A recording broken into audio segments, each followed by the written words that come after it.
Assalamualaikum warahmatullahi wabarakatuh. Selamat siang. Pada pertemuan dan tugas perekonomian Indonesia kali ini, saya mengambil tema terkait kondisi kemiskinan dan pengangguran di era digital di Indonesia.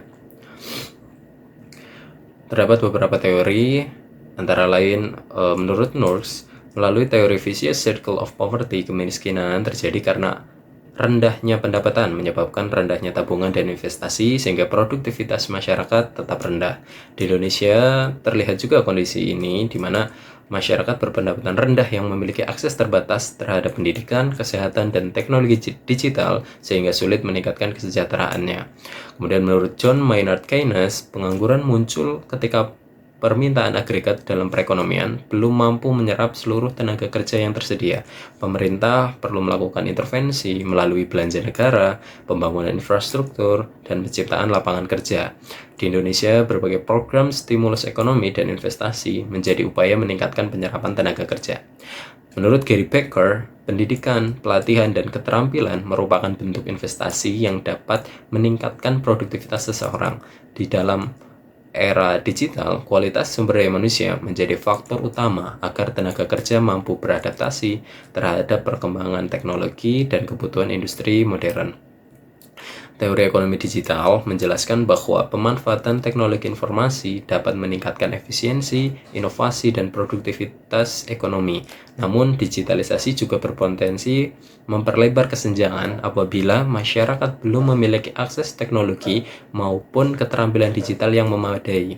Oleh karena itu, transformasi digital perlu diimbangi dengan peningkatan kualitas sumber daya manusia dan pemerataan infrastruktur. Pemerintah Indonesia telah menerapkan berbagai kebijakan untuk mengurangi kemiskinan dan pengangguran sekaligus mendorong transformasi ekonomi digital seperti program Kartu Prakerja yang bertujuan untuk meningkatkan kompetensi kerja terutama keterampilan digital sehingga masyarakat lebih siap memasuki pasar kerja. Kemudian digitalisasi UMKM di mana pemerintah kita mendorong UMKM memanfaatkan marketplace, pembayaran digital, dan pemasaran online agar mampu meningkatkan daya saing serta membuka lapangan kerja baru. Kemudian hilirisasi di sektor industri. Kebijakan ini bertujuan untuk meningkatkan nilai tambah sumber daya alam melalui pengolahan di dalam negeri. Kemudian selain meningkatkan investasi juga, kebijakan ini juga dapat menciptakan peluang kerja pada sektor industri manufaktur. Kemudian pendidikan vokasi di mana perlu ditingkatkan agar lulusan-lulusan di Indonesia dapat memiliki kompetensi yang sesuai dengan kebutuhan di dunia usaha atau sektor industri. Kemudian investasi dan penciptaan lapangan kerja. Pemerintah perlu mendorong investasi melalui penyederhanaan regulasi dan pembangunan kawasan industri. Investasi yang meningkat diharapkan mampu memperluas kesempatan kerja bagi masyarakat dan mempercepat pertumbuhan ekonomi nasional. Dari beberapa kebijakan tersebut, itu memenuhi prinsip-prinsip seperti Human Capital Theory, di mana program Kartu Prakerja, pendidikan vokasi itu memiliki tujuan untuk meningkatkan kualitas sumber daya manusia di Indonesia. Kemudian investasi dan pembangunan itu mendorong penciptaan lapangan kerja serta pertumbuhan ekonomi. Kemudian juga digitalisasi UMKM ini memperkuat daya saing dan produktivitas ekonomi di Indonesia.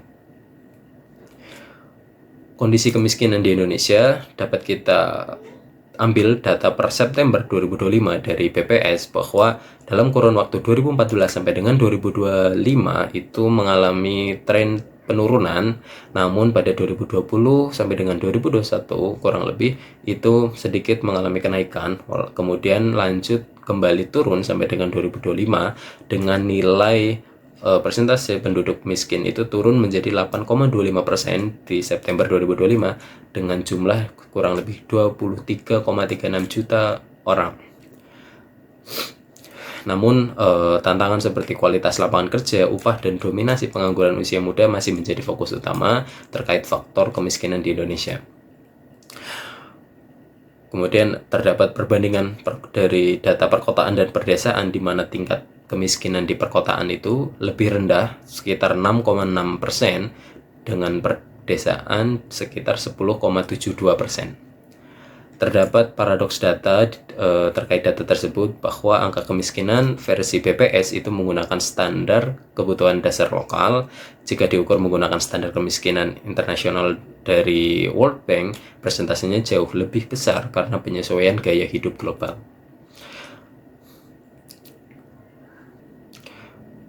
Kemudian kondisi ketenagakerjaan di Indonesia per Februari 2006 itu turun di 4,68% atau turun sekitar 0,08% dibanding Februari tahun 2025. Pengangguran di Indonesia di era digital itu didorong oleh ketidaksesuaian keahlian atau skill mismatch antara lulusan baru dengan kebutuhan di sektor industri. Terdapat beberapa akar masalah yang dapat menyebabkan pengangguran di Indonesia, antara lain terkait kesenjangan keahlian, di mana banyak pencari kerja menguasai ilmu yang masih lama atau konvensional, sedangkan di sektor industri itu sudah dibutuhkan atau mereka mencari pekerja dengan keahlian yang lebih modern seperti data analitik, coding, atau pemasaran digital. Kemudian ada otomatisasi AI atau sektor-sektor industri atau sektor usaha lebih membutuhkan kecerdasan buatan dan penggunaan mesin atau robot menggantikan pekerjaan rutin atau administratif daripada menggunakan tenaga kerja manusia yang konvensional. Kemudian ada ketimpangan akses di mana wilayah di kota maupun di pedesaan memiliki fasilitas yang berbeda.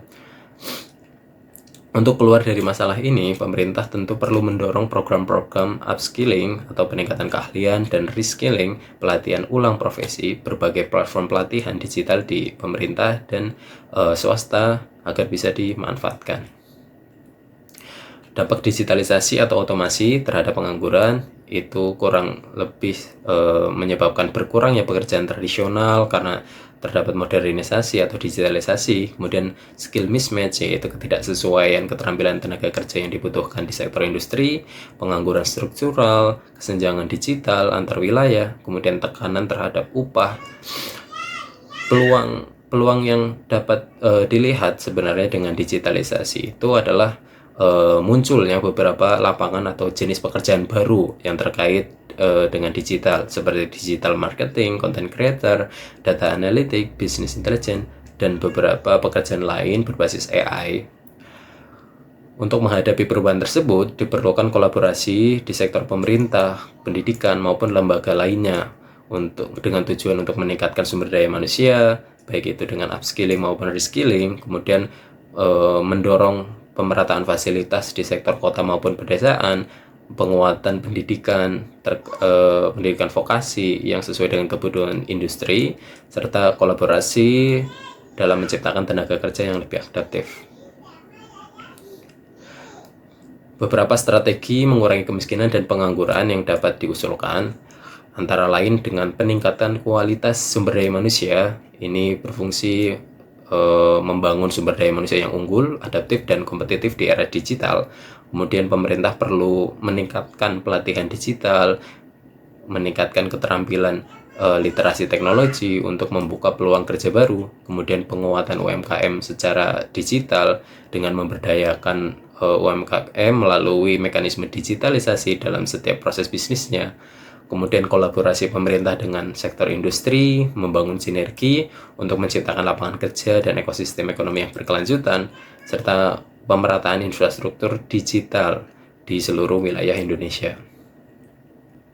Cukup sekian presentasi dari saya. Mohon maaf apabila banyak kesalahan. Terima kasih. Wassalamualaikum warahmatullahi wabarakatuh.